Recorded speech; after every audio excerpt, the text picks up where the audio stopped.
Welcome to Managing Love Intelligently. I'm Jason. And I'm Stephen Ng, marriage and family therapist.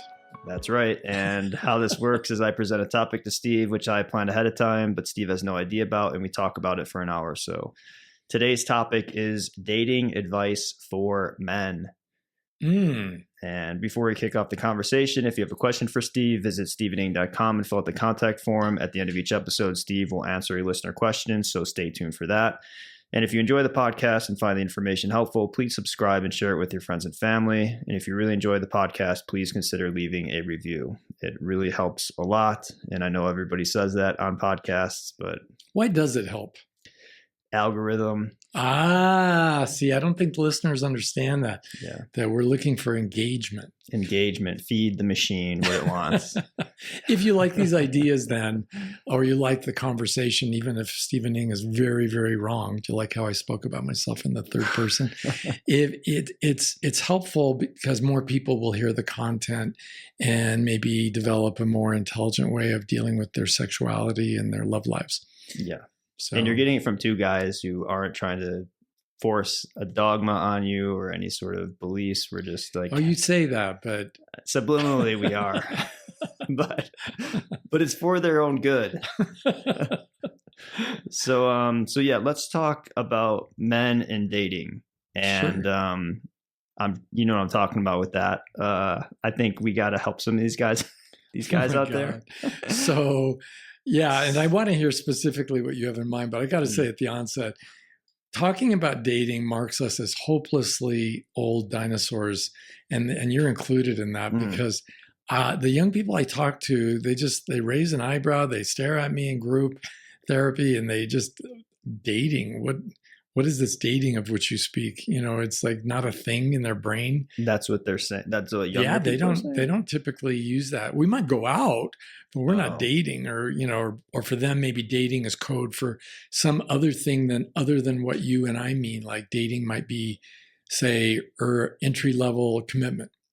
And I just, at the onset, I think defining our terms, what we mean by dating here in this conversation is intentional rendezvous with a romantic and or sexual agenda. So intentional rendezvous. I actually set up a time for the two of us to go spend some time together. And the first job in that intentional rendezvous is to have fun, because if it's not fun, if you're really truly not enjoying the experience, epic fail. Yeah. And when you tell younger people that, what do they say? Do they understand the concept? Well, it's still so new to them. Honestly, it's like we need to go over it before these ideas become part of their working vocabulary. That's why that whole idea, going back to something older people also would find more comprehensible, having a birds and the bees conversation with young people and having it be a one-off conversation, utterly unhelpful. Yeah. So there are just so many subjects in this world that need to be discussed repeatedly for people to incorporate the ideas and even the philosophies into their way of being. And just discussing at one time, it's sort of like the old joke about the wife who wondered if her husband still loved her. And he reminds her that he told her he loved her back when they were engaged and they got married, and that and if anything changes in the next 25 years, he'll let her know. Yeah.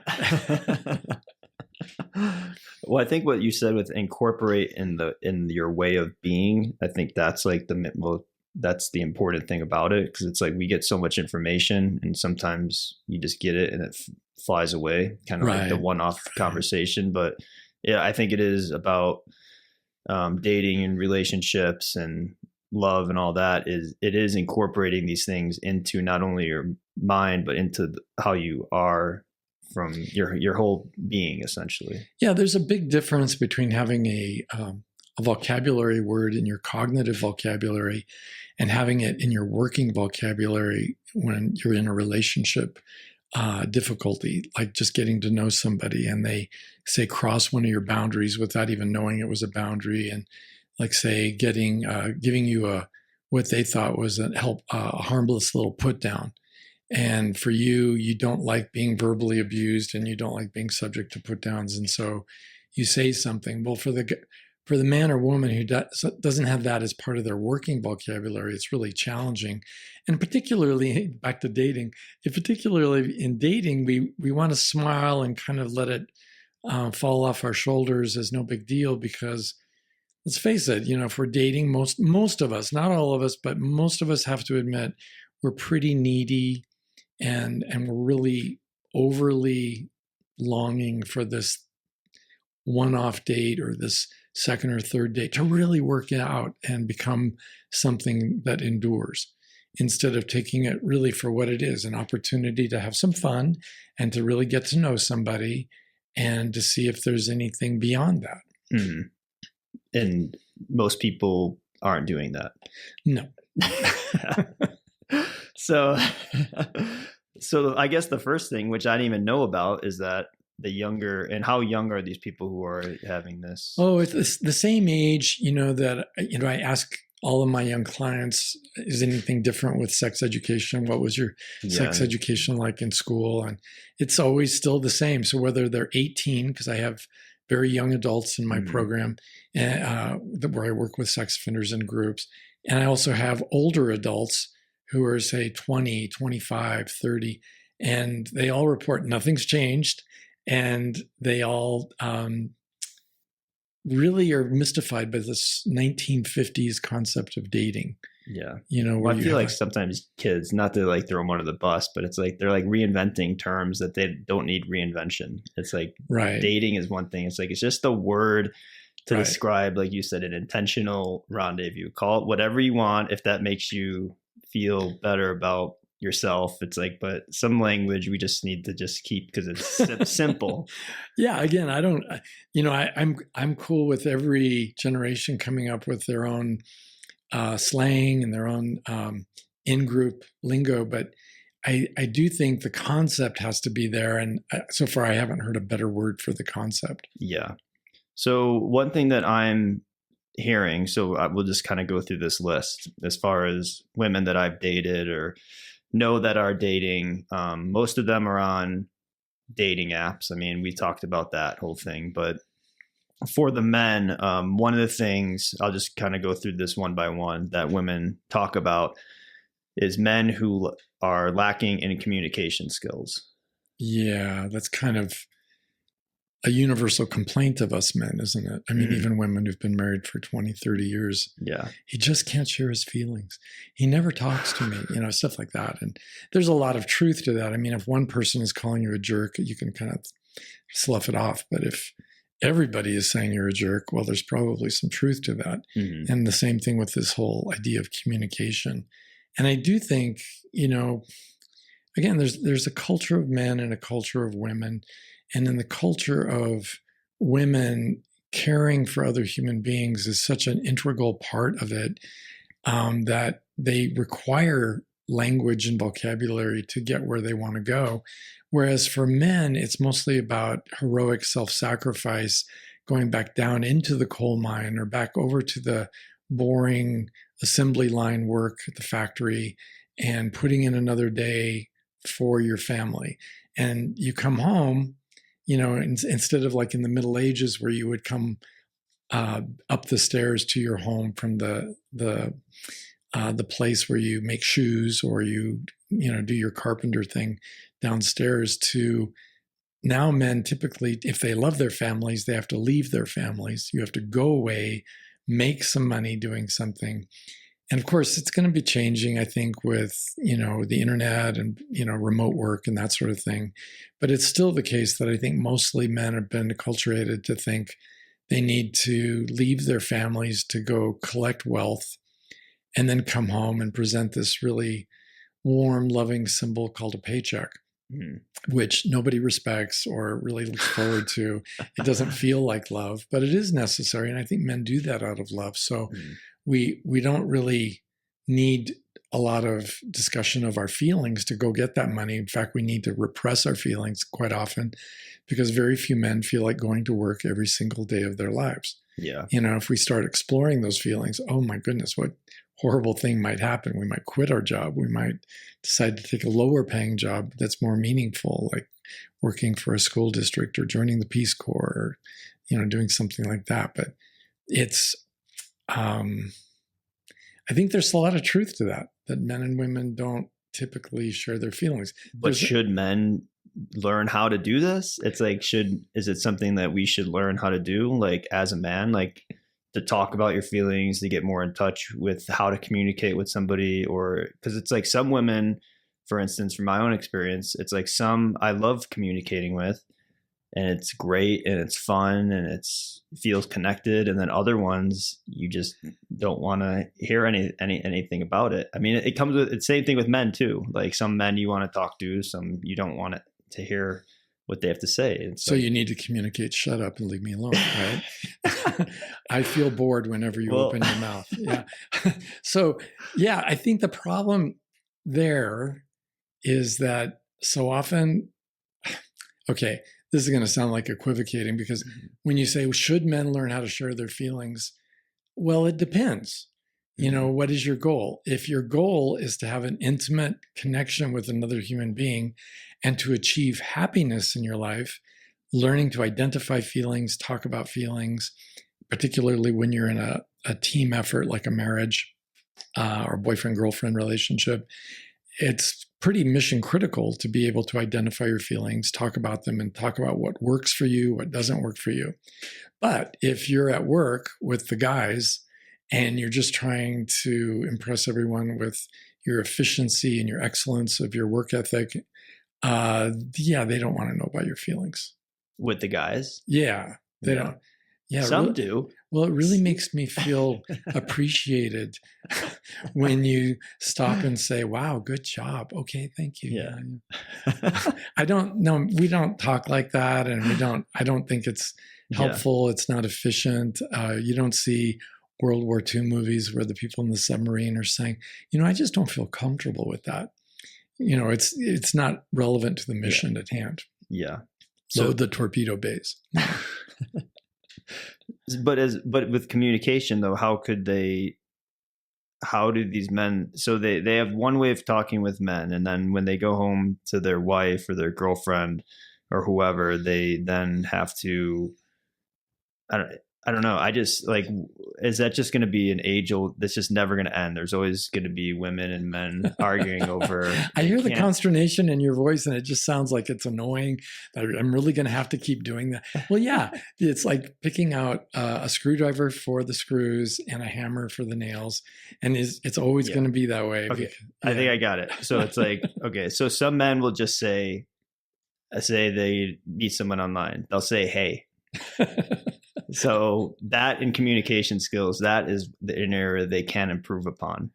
Like they could learn how to like say more than hey, or like offer more themselves as far as like giving them advice to date or whatever they want to call it in a way that's more helpful for them. Are we talking about online dating? Just any dating, I guess. Even if you walked up online dating, if you say hey, or if you go up to a girl at a bar and say hey, or you say what's up. Sup. Yeah, it's like kind of the same thing, but it's one of those things where if men could just maybe, if men they don't have to do this, but if they learned how to maybe do that, I think their numbers will improve as far as people who want to hang out with them or be around getting them. laid more often. Yes. That kind of thing. Yeah. So. Okay. So basically when it comes to socializing and finding love, if we can just accept that our society is greatly retarded in its social development. So I think everything is wrong. I'm very anti this current status quo, particularly, and I just learned recently, I've talked to some people who met on dating apps. And then I realized, dating apps from 12 years ago, 15 years ago, were very different from dating apps now where you swipe left or right. Yeah, we had a profile before it was even pre-cell phone. It was mostly just desktop. Right. You go on and you scroll through and you click on someone's face, you read their profile, and then the swiping came about a little, later. Right. And the great thing about swiping is you do get that immediate gratification. And in or that rejection. Right. Well, in 5 minutes, you get to run through 100 faces. Yeah. And you've rejected 99 of them. And so you've got this one keeper. And ooh, what a gratifying experience that was. So this endless doom scrolling that I'm doing in the name of sexual pleasure. And maybe I reach out to her and she, most likely would reject me as well because the odds are so lined up that way. Mm-hmm. But that's really unhelpful to call that dating or an attempt to date. And the same thing is true of the man who approaches a woman they're both strangers and, he's read all the pickup line books and she's familiar with the game. And so he comes up and he says whatever he says, and he offers to buy her a drink or to start a conversation. And I think, from my perspective as a guy who works in a forensic counseling practice, I would say that's incredibly creepy and rather frightening, as it would be even if the genders were reversed and he was approached by a woman at a bar. I think it's really an unhelpful approach. And I'm not a Victorian, and I'm not even a neo-Victorian, but I think the Victorians had a few things really right. And the idea of getting to know somebody with a true introduction and particularly if there's a referral from someone who knows them, and, I'd really like you to meet a friend of mine, this is so-and-so. There's like layers of protection and layers of friendship there. Otherwise, I think it makes sense for people to get to know each other in safer, more reasonable ways, like, phone conversations or meeting during daytime over lunch, bringing your own car. So you have a way of getting up and walking away from this person. I don't think it's necessary to bring mace or a handgun, but I do think it makes no sense at all to go over to somebody's house when you don't even know what they do for a living. Yeah. That just seems like incredibly frightening and dangerous to me. And I deal with some of the hapless criminal fallout of that, where he or she went out with no intention of being a victim or a perpetrator. And then just because of the way it was set up, there was a tremendous potential for misunderstandings. So dating, I think people need to date, and I'm a big fan of dating, but I think it needs to be done in a little bit of an old-fashioned way. I mean, not so old-fashioned that she can't ask the man out, but I think it needs to happen in a way that really feels perfectly safe and comfortable. Yeah. And then, just going back, men can work on they're lacking in communication skills in a way. I guess we're all over the map on this, aren't we? Yeah, men can work. I think one of the simplest exercises. Yeah, like an exercise maybe would be good. Like, what can they do to improve that? Yeah, so we're talking specifically about feelings, and that's not the be all and end all of communication, of course. But if we were starting just with feelings, I'm going to put in a commercial word for Al-Anon and adult children of alcoholics, because when you're sitting in those 12-step groups where you have a lot of anonymity and you're listening to other people share their feelings, whether it's there and then feelings or here and now feelings, it's very illuminating and instructing. So eventually you kind of get the hang of, how this is supposed to work and how I'm to express my feelings. That's a simple way to do it. It's a little time consuming, but I think if anyone listening to this goes to 10 Al-Anon meetings, which are free, by the way, I think they'd find the 10 hours spent doing that would be well worth their time.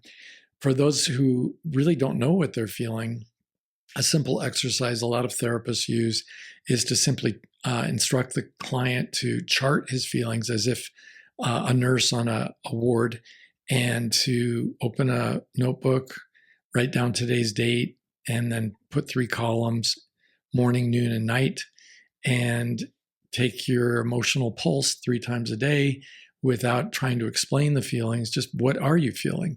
I'm feeling happy and cheerful. And then at noon, I'm feeling bored and disappointed. And at night, I'm feeling discouraged and depressed. And to do that for 30 days and you're done. And at the end of 30 days, it's very illuminating because for a lot of people, out of the hundreds of feeling words the humans can feel and that English offers to its native speakers, people often find out that they have like one single handful of feeling words. And the words fine and okay don't count. And hungry, I have to explain this to my clients because they'll write hungry or tired.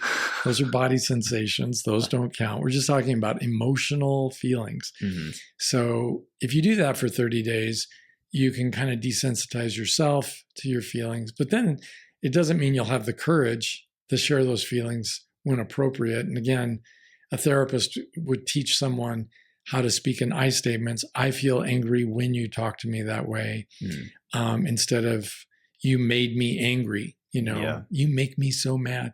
To take responsibility for what you're feeling with the basic knowledge that none of us can control the other person's feelings. We all wish we could, because if we could, we would rule the world. But just to simply take ownership of your feelings because they are about you and your history. And just because she said, could you please pass the butter, it doesn't mean she hates you or she loves you. It doesn't mean anything. It doesn't mean she's flirting with you. It just means she wants the damn butter. Yeah. So if you can just kind of roll with that, I think over time we learn to express our feelings. Why? Well, if you want to be in a loving relationship, that means you have to share who you are. And your feelings are a vital part of that. So emotional intimacy is a sine qua non, without which not, for an emotionally intimate relationship. And that includes negative feelings, so-called negative feelings, like I do feel angry when you talk to me that way, or I feel irritated when you treat me this way. What's wrong with the way I treat you? I'm not saying there's anything wrong with it. It's just when you treat me this way, I feel irritated. And I think getting away from the blame of you made me feel this way and just letting the other person know how you're feeling is helpful. But more than that, when I share with the other how I am feeling, I'm also explaining to myself how I'm feeling. And I'm honoring my feelings because there's something about, from that New Testament verse that says, out of the abundance of the heart, the mouth speaketh. I think we don't really know we humans don't really know what is going on inside of us until we're able to attach words to describe what we're feeling and thinking. Yeah, that's good. I like that. So, and then what about, you better like it. It took me years to learn that. Is there something that men are like afraid of to do that work? Are they resistant to do it? Like, why is that a thing? And it's like men are just, they're put on this earth. It's like, here's your programming from caveman days. Yes. Or whatever. Or we've downloaded that Chilton's manual into your brain. Yeah. You know everything at birth that you needed to know. I think it's the foolish man who isn't afraid of sharing his feelings because it freaking hurts to get rejected or to be made fun of. And we've all been in that position back in, say, grade school, where some really mean girl or what's her name, Steve? All right, Selena, I remember you. And so some really mean person, male or female, made fun of our feelings, teased us about our feelings, put us down about our feelings. And I think, it's hard to get over that early childhood trauma of being ridiculed and made a mockery of. And so, there are some reasons to be afraid. But with time, hear that? So then that's for the women to then who are listening to this, they can understand, trying to understand maybe where these men are coming from because they feel the frustration of it all. Like, why is this guy not talking? He's not emotionally there. So again, well, we're getting so far afield from dating, aren't we? But now we're getting to like this nitty gritty of sharing. What's that childhood trauma, like you were saying? Like that's why it's people are afraid to do it because of whatever made. Well, I think the irrational belief that's pretty common among men and women is that a man who shares his hurt is a man who is weak. And I think quite the contrary. The man who is able to share his hurt is actually far stronger, and he's in command of his feelings and able to deal with them in a way that's effective and efficient. Because if I tell her, I feel really hurt when you talk to me that way, and she says something sympathetic like, oh, poor baby. Mm-hmm. Or, well, that's your problem. Because I've had men tell me that was the response when they shared a feeling of hurt. When they were adults. When they were adults with a girlfriend or a wife. Mm. That's really your problem. That's not my problem. You can't blame me for that. You've got to take care of that. Well, I'm sharing it with you because I'm trying to achieve an intimate relationship. And I'm sharing it with you because I might need some help in working through this. Like having a partner who will freaking listen to me. Yeah. and it's tough to negotiate that, I think. But it's certainly worth the effort, even if it's not with this person or that person, eventually to start picking out those people in the population who are able to treat me with respect, listen to me talk about my feelings, and who are able to mutually reciprocate so that we have a mutually vulnerable, open relationship that makes for good friendships, that makes for good lovers, and for great marriages. I think it's essential in all of those relationships.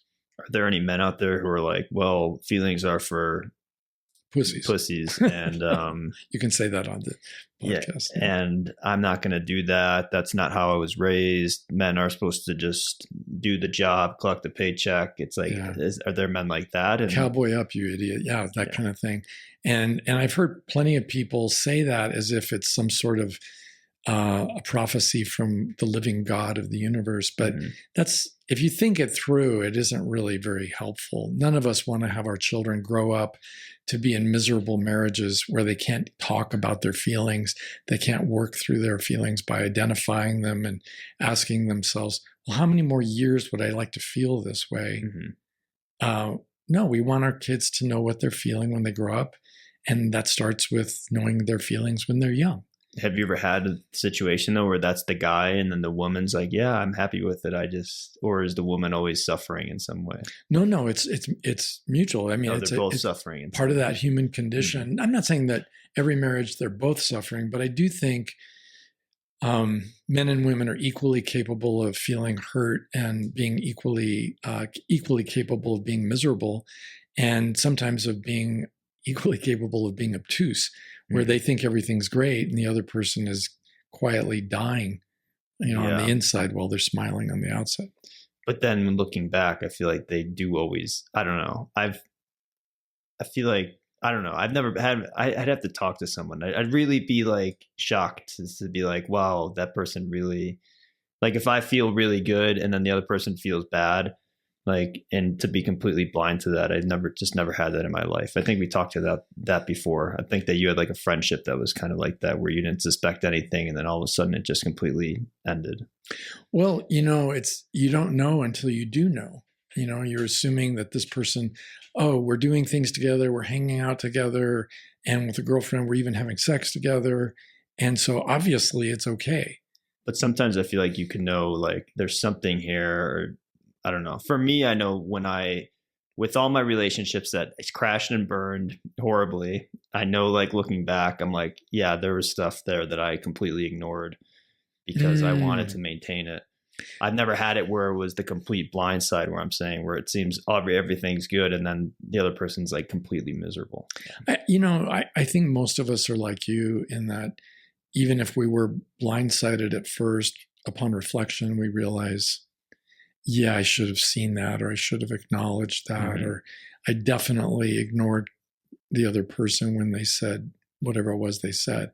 And sometimes that happens in platonic relationships, like a friendship. Yeah. And sometimes it happens, frankly, in even more platonic relationships, like working for a boss who comes out of the blue and fires you. And you had no idea that, your work was, in his mind, substandard, or that he really didn't enjoy working with you. All right. Well, here's another question to get back to dating. So another thing that I hear from women is men, like there's some men out there who only talk about themselves. So. I hear that a lot from women, and I think it's a little bit embarrassing because at the end of the day, I happen to be a guy, and and also there's I I feel guilty sometimes about being the guy who rattles on and on. And, as we do in these podcasts, we're talking and talking and talking. And yet, here it's just us. But in a dating situation, I think for a lot of men, it just feels so delightful to be in a situation with someone they found attractive enough to invite out, and they're having dinner together, and he's just happy to share his life with this person. And I think for a lot of men, and I'm not saying all men, but I'd like the ladies to listen up to this. For a lot of us men, I think we would be delighted to have a woman confront us and say, after I've been going on and on for however long, and she's kind of been waiting for a chance to get a word in edgewise, for her to look at me and say, okay, now is when you talk to me about my life. Okay, nice. So that's so rather than the women stewing and being upset about it, this person's not asking me questions. All they're doing is talking about themselves. They wrote this long email to me, didn't ask me one question, wrote this long message, and there was no "what about you?" Yeah, right. And I think suffering in silence is, that's like the kind of thing most men dread. That's that scenario most men dread. That's where they would love to have her be playfully confrontational in the early stages, and say, okay, now you have to ask me about my family. Yeah. Or now you have to ask me about my work. And after a while, unless some guy is really obtuse, he's gonna laugh and start doing exactly that, and reciprocating and playing a more delightful game of verbal ping pong, where the ball's going back and forth, and that's delightful. And of course, there are those individuals, men out there, and women, I have to say, who are because I've dated some of them, who are incapable of thinking about anybody other than themselves. And so those are the kind of people who get one date and that's it. That's it. Yeah. Yeah. And you get to say, they get to say, hey, do you think we should go out again? Probably not. I'm not the right person. Why would you say that?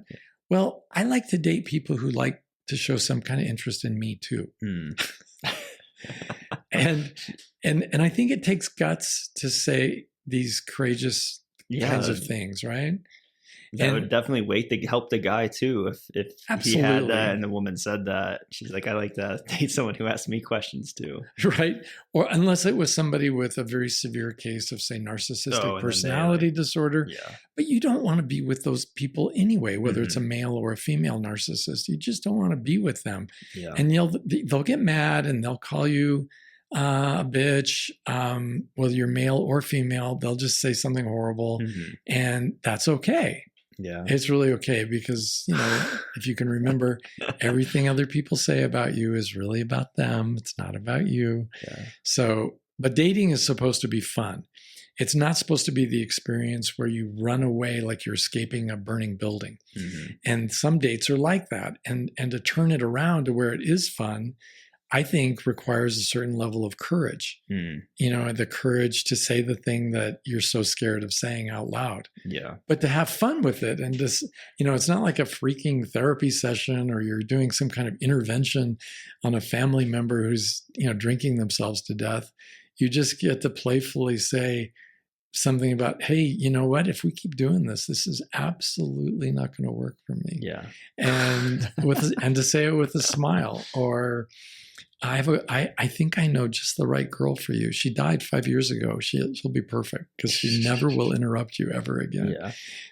Well, that's great. So men out there, they could talk about them. So it's like almost they're having this conversation with this woman, and they're kind of coming under the spell, and they're sort of having so much fun talking to her that they forget about themselves. So it's like, men, talk about yourselves, communicate, say what you're about, express your feelings, and then after a few minutes, ask her a question. Yeah, and then let her say something. Then you respond back, and then you say, "Well, I think it needs to be broken down." It's funny, but it's like that's how simple and ridiculous it is. But most men don't even know these basic things. Like, these are the complaints that women are having. But women also they could do stuff as well to help men. rather than getting annoyed with men? Well, I think taking responsibility for that. And let's face it, something I don't always talk about. Well, 2 points. The first one is the easy one, and kind of like that remedial education you were giving all of us on how to talk, is laddering up our disclosures. Mm-hmm. So I don't do a complete layout of my entire life history for this person before they have a chance to say anything. Which that's what some men do. And you know what? That leads me to my second point, and that's what some women do. So it's a problem with people. And as a therapist, I have lived vicariously with great privilege through thousands of people's lives. And what I have heard from men and women is that they tend to make a thinking error in generalizing about men based on the men she's dated, or generalizing about women based on the women he's known. Mm-hmm. And I ask them, so how many women have you dated in your life? Yeah. Oh, a dozen. And I usually get a small-ish number like that. And you're like, go to my 30 dates podcast and then talk to me. Well, for me, it's, myself, I've listened to hundreds and hundreds of other people talk. And what I see clearly is the person we're dating is largely a reflection of our own level of spiritual evolution. Mm-hmm. We picked them out. We asked them out. And even if you can say, well, I didn't pick him out, or I didn't pick her out, they asked me out. No, but you accepted. And you have to take responsibility for that. So when you do, then you're looking in the mirror and you don't like what you see because that other person was a reflection of you. And that's because women and men can't be divided into just two groups. There's actually 4 groups. There's men types A and B and women types A and B. And they're the women who are really pretty gifted at intimacy and playful and loving and really a joy to know whether we work out as a couple or not. It's not really the issue. And there are women who are not in that category, just like there are men in both categories. And even if it doesn't work out, he's a joy to know, and you wish him the best, and you can break up amicably, and you think of him when you meet a woman you think might be more compatible with him. But we mostly, I know for myself, I look at my early patterns in terms of who I was picking out to try to get close to, and it's not a pretty picture. I don't like what I see as I look back over the early years of my dating. It took not just the consciousness that, oh, I'm doing this wrong, I need to upgrade or raise my sights. It was also practice, because I noticed once I realized what I was doing wrong, it took me several attempts to start truly consistently finding that higher class of women who were more fun, more verbally engaged, more intelligent, more compassionate. And it was such a joy to get to know them and to realize, oh my God, there are wonderful women everywhere in any given community. Mm-hmm. And they're just out there, often as ignored as anybody else. Yeah. Because they are so wonderful. The very things that her honesty, her intelligence, and her way of dealing with others that's so full of integrity, it can be very scary and off-putting to a lot of people. Mm-hmm. And the same is true for a lot of wonderful men. Yeah. So I see a lot of, I wouldn't call them diamonds in the rough. I would just call them diamonds. But a lot of us are really afraid of these glittering jewels because we don't feel worthy, or we feel like we're outclassed, or we feel like, oh, that's never going to work out. She's not going to be satisfied with someone like me. And I think it's really important for all of us, men and women, to give the other person the chance to make that determination for themselves. Mm. And how long did it take you to start seeing those jewels, the diamonds? Like, how long would you think before, like, how long were you continuing to date the other? Because you were dating women who needed saving, right? Yeah, I want to encourage people. Yes, that's true. I want to encourage people to embrace the word patience, because for me, it took years. How, years? Several years? Well, define several. 3 to 5? Oh, yeah. More than that? 3 to 5. I would say okay, 3 to 5. Wow. Because it's sort of like learning to play baseball the wrong way or swing a golf club the wrong way. And you need coaching and you need practice and practice and practice. And to rechange everything. To change up everything that you're doing. And that's after first realizing there's a problem. And then usually, we procrastinate doing something about the problem. You know, somebody, some smarty pants counselor will point out a self-defeating pattern in our lives and we'll grudgingly acknowledge, I guess you're right. But then 2 years go by before we do anything about it. Yeah. You know, it's like, wow, it takes a long time to change. And I think mostly because we find change so frightening. Yeah, totally. So then what about another thing? What about ridiculous deal breakers? So for instance, I've heard, again, these are all real life examples. Did she reject you because of that Chicago Bears sweatshirt? Yes. No, not me, but I'm talking about like women that I've heard get rejected by men. So one guy was in his 50s or so, I think he was, and he didn't like that the person had a tattoo or a nose ring.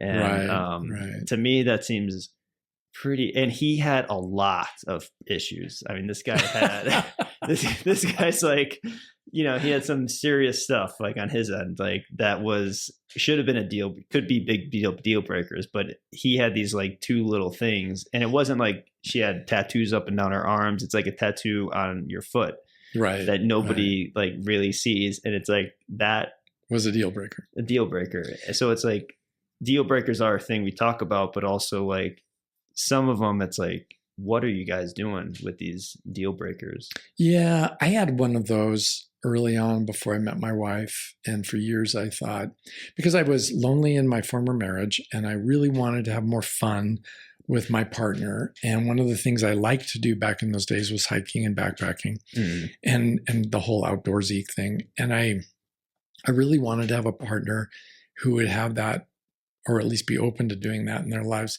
That's at least better though than a nose ring or a tattoo. Well, it's similar because the problem is what Herbert Spencer identified, at least in a quote attributed to him, was contempt prior to investigation. And to not even know a person and to set up some sort of irrational obstacle that has nothing to do really with intimacy or love or somebody being a great partner, like a small tattoo on her foot or her ankle. That is really unhelpful. And for me, I was made aware of this when I met my current wife, and I was flummoxed with the realization that she was far more wonderful than I ever could have even imagined.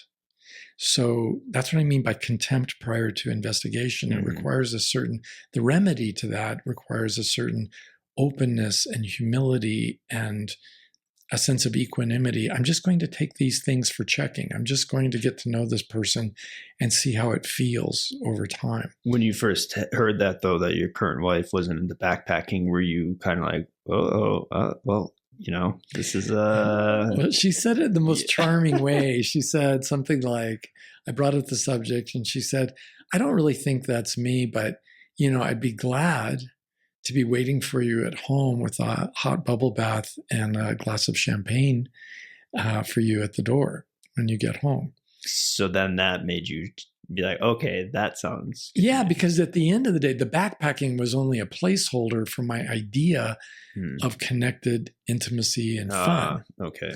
So, you know, and I think, I think we all need to get up off our high horse and stop putting these ridiculous obstacles. I think there are meaningful obstacles like, oh, I don't want to be with somebody who can't commit to an abuse-free life. Yeah. I don't want to be with somebody who can't grab a hold of the idea of equality, or somebody who has a mental health problem like drug addiction or chronic depression or something else, and who isn't willing to do anything about it. And those are the universal deal breakers. I would say, yeah, because they sabotage everybody's attempted intimacy. But something like the things we're talking about, I think wouldn't work. Now, one that would work for me, and it is very much an individual deal breaker for me, would be smoking. You know, because not because of her, because I disapprove of smoking or because I think something ill of those who do smoke.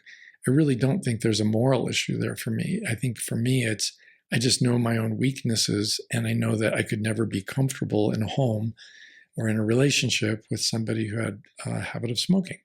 Yeah. And so even if they smoked outside. Oh yeah. Come on. I was trying to think of a bubble bath example. Like, yeah, right. After this cigarette, I'm going to, I don't know, do something else for you. Well, let's say even if smoking was required on the movie set for her starring role in the multi-million-dollar motion picture, yeah, that I could deal with. Okay. Yeah. So it's really not a moral issue with me. I don't really care that way. But I just know me, and I know what it feels like or tastes like to kiss someone who's been smoking. And I don't want my clothes to smell, and I don't want to smell smoke on my partner, et cetera. Yeah. And the same with somebody who maybe doesn't have an alcohol problem, but likes to occasionally abuse alcohol. I think that for me would be uncomfortable. And that by abuse alcohol, you mean they occasionally like to get drunk? Is that what you mean by that? Yeah, I think, and largely there, for me, I don't like the feeling of disappearing while she gets drink after drink into her. I've had that experience where she keeps drinking, and then I recede into the background of her mind, and it's. I think when you're drinking like that or drugging like that, it's really more an attack on intimacy, and that's what I object to. So it's like you're losing your connection consciously with her. She's going into a different, or whoever is going into a different state of mind. Exactly. And it would be the same for me with a male friend. So have you ever met someone though who drinks or does drugs and they become more conscious? No, I've never heard of that. Not during the experience. I mean, maybe afterwards when they're thinking it through. But even somebody who's taking a psychedelic medicine, like say ayahuasca or psychedelic mushrooms, I think, while they're on that journey, I don't think we're connected. They are doing their own thing. Yeah. And I can tolerate something like that for sure, because just as I could tolerate my wife going off on a trip overseas or across the country for her own purposes, whether it's to visit family or to go shopping with a friend or whatever, that wouldn't bother me. But one of those marriages where we're just really never together because we're both busy working on opposite sides of the country. That I know me, and I'm just a little too needy for that. We're still kind of far away from dating, but this qualifies dating. Well, it's all discussion in it. Yeah. Because you want to know that about the other person during the dating, because you kind of want to know what you'd be getting into. Yeah. It doesn't mean we would stop dating necessarily, because I could imagine still dating a woman who worked on the other side of the country, was up in an airplane regularly, like say weekly or every other week. I would date her when she was in my area to date, but I just don't see how that would work out to a long-term relationship. Yeah. So there's recreational dating, and then there's that dating that is really more about the extended intentional interview, where I'm really trying to figure out, is this person a good candidate for a partnership? Yeah. And how do you differentiate what you're doing? If you're recreationally dating, or did you make that intentional when you were dating? Were you like, I'm just going to date recreationally, or were you open to dating and just, if you find someone that you want to go long-term? It's funny. I never really learned how to date recreationally until I met my wife, because we dated for a couple of years before we moved in with each other. And it was so pleasurable. It was so utterly enjoyable. And I was so against remarriage because I had already gone through a failed marriage that was incredibly painful. And so had she, that the idea of marriage was really something just unthinkable for both of us. But the dating itself was a blast. I mean, we were just having so much fun with each other, whether it was spending time talking or going out for a bite to eat or dining in at home at her place or mine. It was just fun. And that's why neither one of us were feeling any pressure to end that phase because it was so enjoyable. Yeah.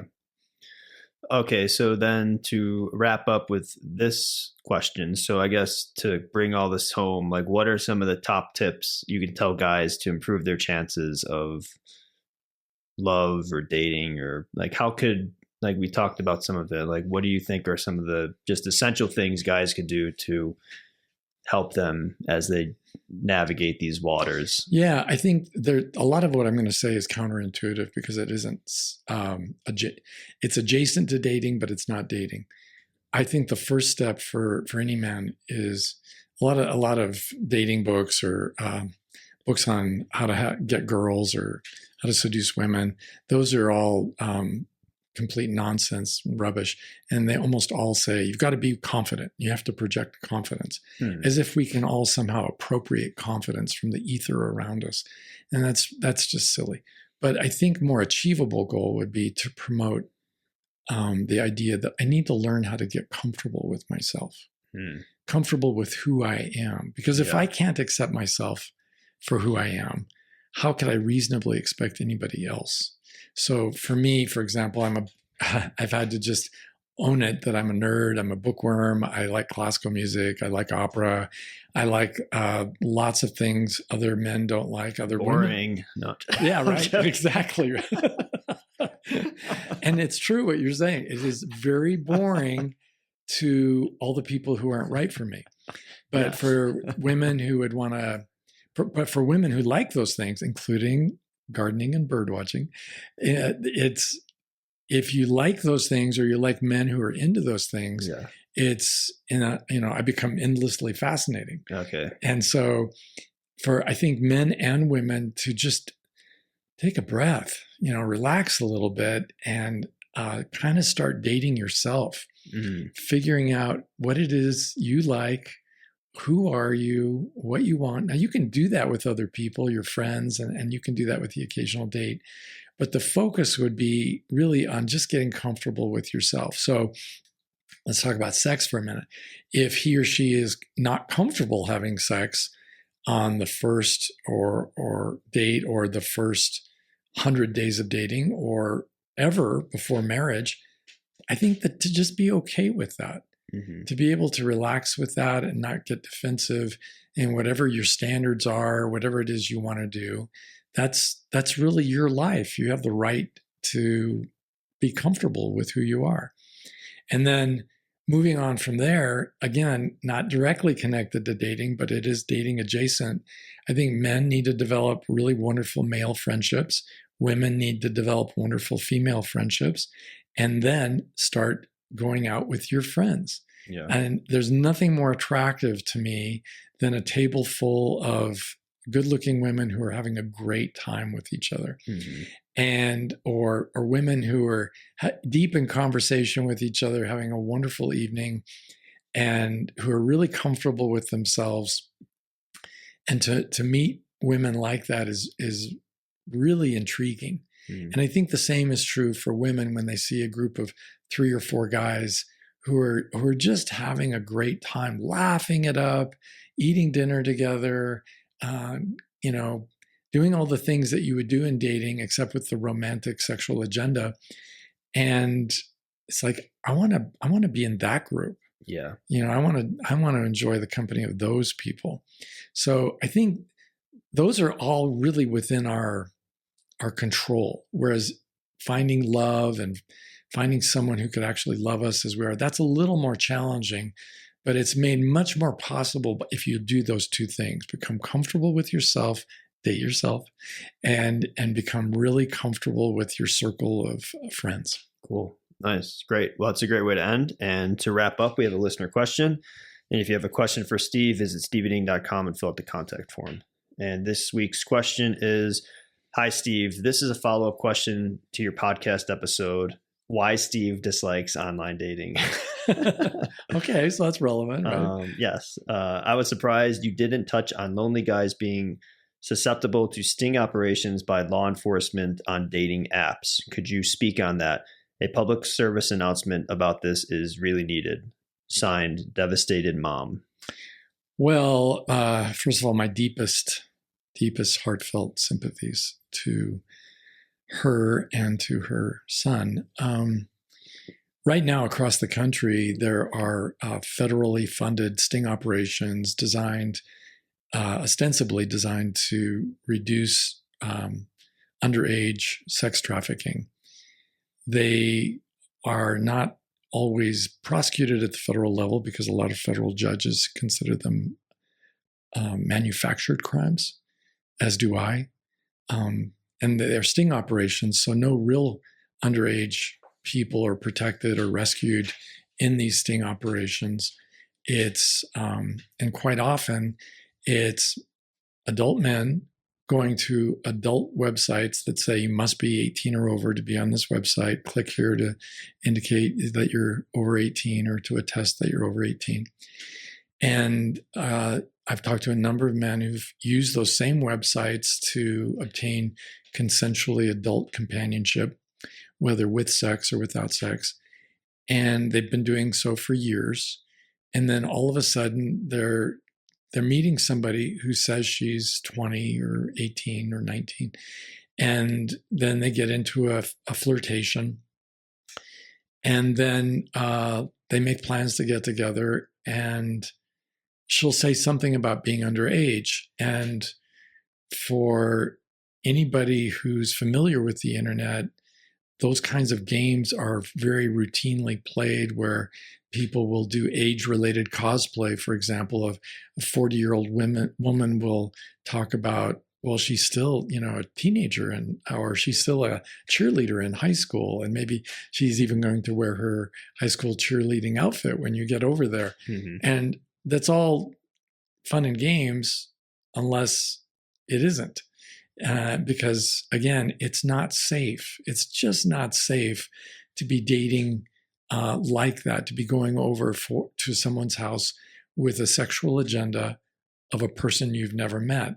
Just like it's really, and I'll switch it around, it's really not safe for women to go home with some guy they met at a bar and they know nothing whatsoever about him except that he was buying her drinks. Yeah. That is insane behavior. And vice versa for the men, to do the same thing with a woman, a stranger they've picked up at a bar, because after sex, most everybody falls asleep. And you could hardly be more vulnerable than in that situation where you're intoxicated and you're asleep, and people end up getting robbed, people get stabbed, people get raped. Terrible things can happen. So it's just foolish behavior. But getting back to these sting operations, I think men and women need to be talking to their young adult children about these situations, particularly young men, and explaining and going over that. Friends need to be talking to their friends about this. Dude, I heard that these sting operations are going on. And even the men who have some idea in the back of their mind, they're thinking this could be a sting operation. It never occurs to them how utterly and disastrously an accusation of this, the mere accusation, can change their lives, like the end of a career, the end of their dreams, the end of whatever else is going on good in their lives. And if they get convicted, that is really that's a whole nother level of hell, because that often means time in prison. And my complaint about all of this, of course, all of us are against sex trafficking, and particularly underage sex trafficking. But the way these stings are set up, the cure is really far worse than the disease, because typically these are men who are not doing anything with underage kids. They're on adult websites looking for adults. And you may or may not approve of that behavior, but it's certainly legal and it's not predatory. So for those guys to experience predation from our own government, it just feels like a real misuse of taxpayer dollars to me. Yeah. It's infuriating. Yeah. Yeah. Man, so watch out, guys. Definitely. Date in real life. Yeah, because everybody on the internet all the women are beautiful and all the men are wealthy and race thoroughbred horses on their horse ranch. and they're all millionaires. But, in real life, that's just not the case. We can play around with those ideas, but you really need to get to know people. Yeah. So instead of meeting them at their place, I would say meeting at some place like the local chain restaurant where there are lots of lights and people can see you. I think that would make far more sense. Great. All right. Well, thank you for the question, listener. And thank you, Steve, as always. And we will catch you all on the next episode.